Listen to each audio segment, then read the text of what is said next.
میرے اور آپ کے آقا و مولا حضور نبی رحمت صلی اللہ علیہ وآلہ وسلم نے ارشاد فرمایا، سچائی طمانیت ہے، یہ اندر کا اطمینان ہے، یہ باطن کی روشنی ہے۔ والکذب ریبہ، جو کذب ہے، جو جھوٹ ہے، وہ عدم اطمینان ہے، بے چینی ہے، اضطراب ہے، ہر وقت ایک کھٹکا لگا رہتا ہے میرا جھوٹ پکڑا نہ جائے۔ تو ہمیں سچ بولنے کی تلقین کی گئی، اور یہ بھی ارشاد فرمایا گیا کہ سچ انسان کو نیکی کی طرف لے جاتا ہے اور نیکی انسان کو جنت کی طرف لے جاتی ہے، اور اس کے برعکس جھوٹ انسان کو گناہ کی طرف لے جاتا ہے اور گناہ انسان کو جہنم کی طرف لے جاتا ہے۔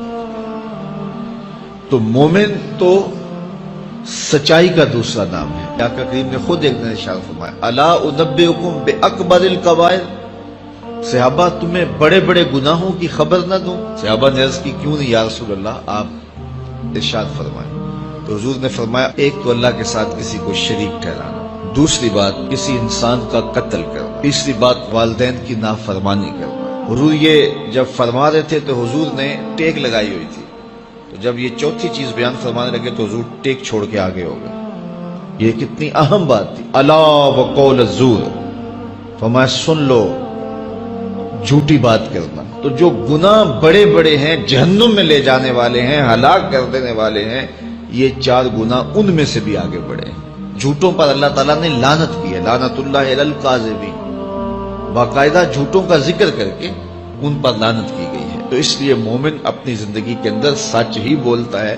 ہاں کبھی وہ ایسے مشکل وقت پہ پھنس جائے کہ یہاں اس کے لیے جان بچانا مشکل ہو، تو وہاں اس کو اجازت فراہم کی گئی ہے کہ اگر کسی عضو کے تلف ہونے کا یا جان کے ضائع ہونے کا ڈر ہو تو بعض مواقعوں پہ اسے اجازت دی گئی ہے، یا دو آدمیوں کے درمیان صلح کرانا پڑ جائے تو اس وقت آپ کوئی ایسی بات بولیں کہ یار میں فلاں سے ملا تھا، وہ تیرے بارے اتنے اچھے جذبات رکھتا ہے، اور تمہاری خواہ کی لڑائی ہے، اس کے دل میں تو کچھ بھی نہیں ہے، اس نے تو یہ مجھ سے باتیں کی ہیں۔ تو وہ کہے گا نہیں نہیں میرے دل میں بھی کچھ بھی نہیں ہے، 5-7 باتیں وہ بھی کرے گا، پھر تو یہ اس کو جا کے بتائے گا کہ وہ تیرے بارے تو یہ کہہ رہے، تو آپس میں دونوں جڑ جائیں گے، قریب پہنچ جائیں گے۔ لیکن وہ سچ جو دونوں کو آپس میں توڑ دے، دو انسانوں کی تفریق کر دے، تو وہ سچ بھی نقصان دہ ہے۔ اس لیے مقصد خیر ہے، مقصد بھلائی ہے، تو ہمیں سچ بولنے کی تلقین کی گئی ہے۔ اپنی ساری زندگی کو سچ کے نور سے مزین کریں، اور زندگی کے کسی مرحلے کے اندر بھی ہمیں جھوٹ کی اجازت نہیں دی گئی۔ تو مختلف معاشرتوں کی رسوم ہم بعض اوقات اپنے سینے لگا لیتے ہیں، اور یہ کل کا دن وہ جھوٹ کا عالمی دن منایا جا رہا ہے، اور اس میں لوگ جھوٹ بولیں گے، ہمارا میڈیا بھی کوئی ایسی پھل جڑیاں چھوڑے گا، اسی طرح ہمارا پرنٹ میڈیا بھی بعض اوقات کوئی خبر لکھ دیتا ہے اور آخر میں لکھتا ہے یہ اپریل پھول ہے۔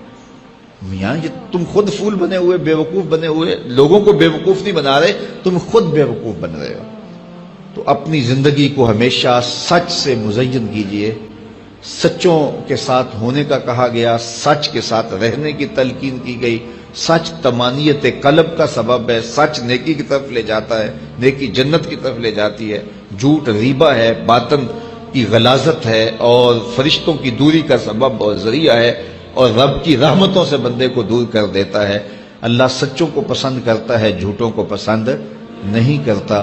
تو یہ تھوڑی سی زندگی اللہ نے جو ہمیں ودیعت کی ہے، اس کو سچائی کے ساتھ اگر ہم گزاریں گے تو ہماری زندگی طمانیت کے نور سے ہمیشہ منور ہو کے گزرے گی، ہم ایک راحت بھری زندگی گزاریں گے۔